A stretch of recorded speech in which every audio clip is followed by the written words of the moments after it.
Hey everyone, Radical Dreamer Steve back at you with another video, and today I'm talking about the shmups on Switch that I really enjoy, and I'm going to recommend them for specific people. The Switch has become one of the best shoot-'em-up consoles ever, competing with giants like the Sega Saturn and Dreamcast. Lots of these shoot-'em-ups are also available on other platforms like Steam, PS4, and the Xbox. Just keep in mind before I start, this is just my opinion. I have not played every single shoot-'em-up on the Switch, obviously, but there's a few that I'm missing that people love, like Devil Engine, Esperada, and Crimson Clover. However, I think I've played enough good ones to make a decent list. Let's get going. Quick honorable mention, Lightning Force. Really fun game on the Sega Genesis. M2's converted it well. It's really fast-paced, lots of weapons. Cool that you can select which stage you want to play to start, but it's really, really hard, so just be prepared for that. My other honorable mention goes to Tengai. This is actually, if I made a straight up top 10 list, this might be on it. But really weird game. You play as a humanoid shooting everything from samurais to flying gods. So really fun, weird, classic Sekio game. One of their best in my opinion, and tons of fun.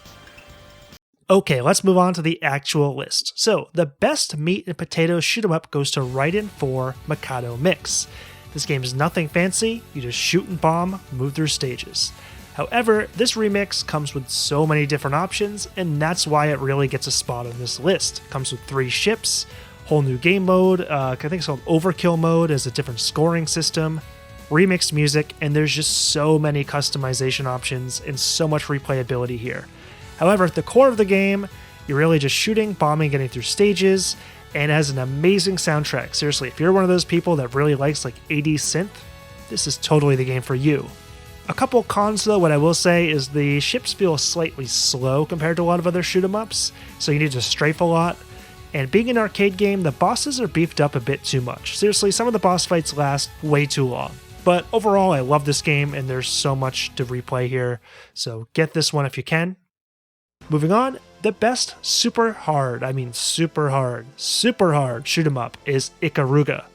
I probably wouldn't even put this game on the list, except that it has the really cool concept of switching colors between white and black, and it has a lot of stage hazards and platforming, so it's really unique. However, it's super hard. Like, I don't even think level 5 actually exists. Like, maybe it's on YouTube somewhere. I don't think it's real. People think the moon landing's fake. No, I think beating Ikaruga in the last stage in this game is fake, because I've never seen beyond level 3. I would have to turn this game down to the easiest setting to even have any chance of beating level 3. Anyway, I don't know. It's on this list mostly because people often claim it to be one of the best shoot 'em ups of all time. I do think it's worth playing, but I don't think it's the best place to start. My favorite retro shoot 'em up on the Switch is Gunbird 2. This game was originally released on the Saturn, I think, though it might be an arcade game. Anyway, it's a unique mix of fantasy and steampunk. There's a lot of kind of robots and weird enemies and lots of tanks and vehicles. And I just think this game's so cute. I mean, there's so much stuff happening in the levels. There's like kind of like NPCs running around, and the levels are very vibrant. And like a lot of Sekio games, the level order can change and it's always random. So every time you play this game, it kind of feels a little bit different. It admittedly took a while to grow on me, but it's probably my favorite Sekio game, and I think a lot of other people share that opinion.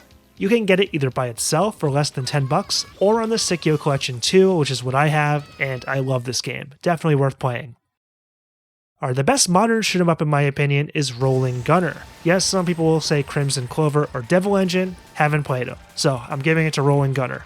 Has a really unique mechanic with a rolling gun that moves 360, and enemies can come from all different directions. And they do, believe me, they do. This game has beautiful visuals, really colorful bullets, you'll be dancing through them plenty, and while it takes a little bit of getting used to, it is a grower and made by X-Cave staff, so it very much has a cave feel to it, and I think this is one of the very best shoot 'em ups on the Switch. The best multiplayer shoot 'em up I'm giving to G Darius HD. I actually really just wanted to put this game on the list, so I don't know if it's actually the best multiplayer, but it is multiplayer and it's fun multiplayer, so that's enough for me. However, this game's super weird. I mean, it's really weird. Fish monsters that are also robots and kind of steampunk, and unlike a lot of other shoot-'em-ups with bombs, instead you throw a ball at enemy ships, capture them, and make them work for you.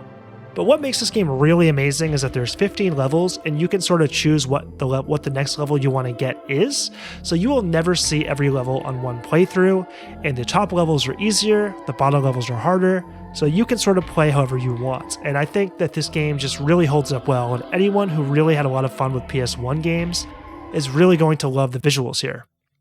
The best bullet hell shoot 'em up goes to Danmaku Unlimited 3. Seriously, this game is super awesome. Do not let the cheap price tag or the mobile roots fool you. This game is absolutely the bee's knees. It has tons of difficulty options. In the easiest mode, I think it's called like Spirit mode, it has auto bomb. So if you're going to get hit by a bullet, the game will literally save your ass and just shoot a bomb. You don't need to press the button. This game has 2 shots. One's kind of speedier and spreads more, but it's weaker, and the other one's more concentrated, but it slows down your shot. Now, one of my favorite things about this game is that the bullets are really beautiful. You're dancing through them, and when you kill enemy ships, the bullets turn into points that you can get. And on top of that, the boss fights are really epic. Every boss has different stages. No stage overstays its welcome. And I don't know, this game's just really amazing. And the fact that you can get it for like $5 usually, just get this game. Don't pass up on it. The best beginner-friendly shoot-'em-up is going to go to Blazing Star. This was originally a Neo Geo game, and it's one of the very best Neo Geo games. But one quick disclaimer, SNK, the developer of this game, was a Japanese company. They were sold to a Chinese company, and so some of their games, like Baseball Stars 2, for instance, are censoring certain countries and things out, which I do not approve of, so SNK will not get another dollar from me. However, this game is definitely worth playing. There's a regular shot, there's a charge shot, and you just upgrade those. That's about it. Beautiful sprite work, unlimited continues, and hilarious English voiceovers. Can't go wrong with this one if you're starting out.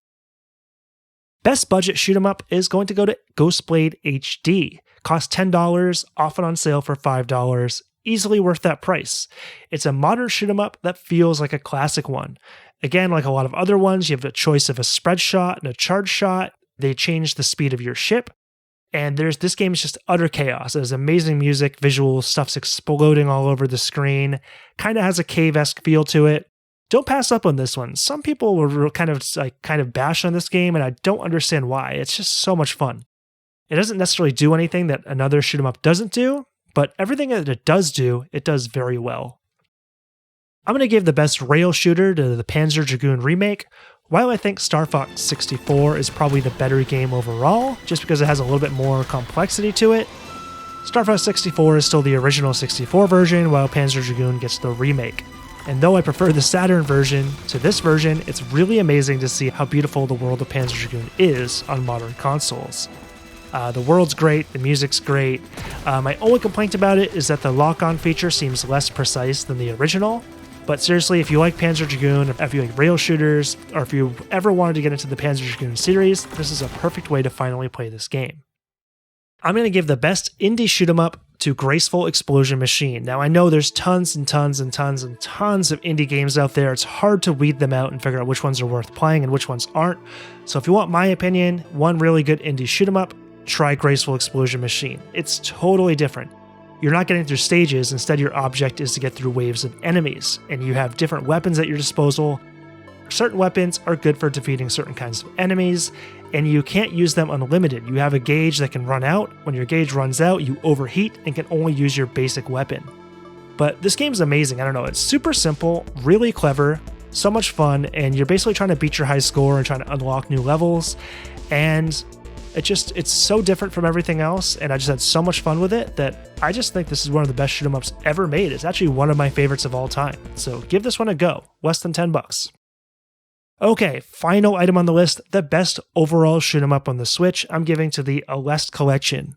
5 games that come from the Game Gear and the Sega Master System. Never thought I'd be saying those games are amazing, because those are 2 consoles that I've never really played and that were kind of overlooked. Okay, but anyway, really why these games stand out is because M2's done such a fantastic job of modernizing them. They've gotten rid of the problems on the original hardware, like sprite flickering and slowdown. They've given you tons of save states and options, and dude, the HUD in this game is absolutely incredible. You see your pilot, you see what buttons you're pressing, you see what every shot in the game, because every Aleste comes with like 8 different kinds of bullets you can pick up and power-ups.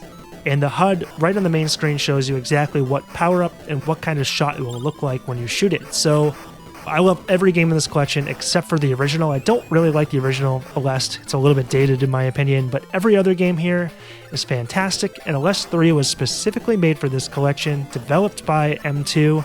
Amazingly, you can actually play it on an original Game Gear if you want, but it's in this collection, and in my opinion, it competes with modern shoot 'em ups. So 5 amazing games. Only downside is this is expensive. This game is the price of a full price game, but it's going to become rare. It's probably going to become expensive, so get this one while you still can. Amazing. Alright guys, please let me know what your favorite shoot 'em ups are, or if you think I made any grave errors in my selections. That's it for this week. Next week, I promise you, I will be getting away from shoot 'em ups a little bit. I feel like I've done a lot of shoot 'em up stuff, and I'm getting back to my favorite genre, which is RPGs. Not going to tell you which one, but there will be an RPG video next week. So guys, that's it for this week. Let me know your thoughts on it. Please subscribe to the channel, like the video, game on, and I will catch you in the next video.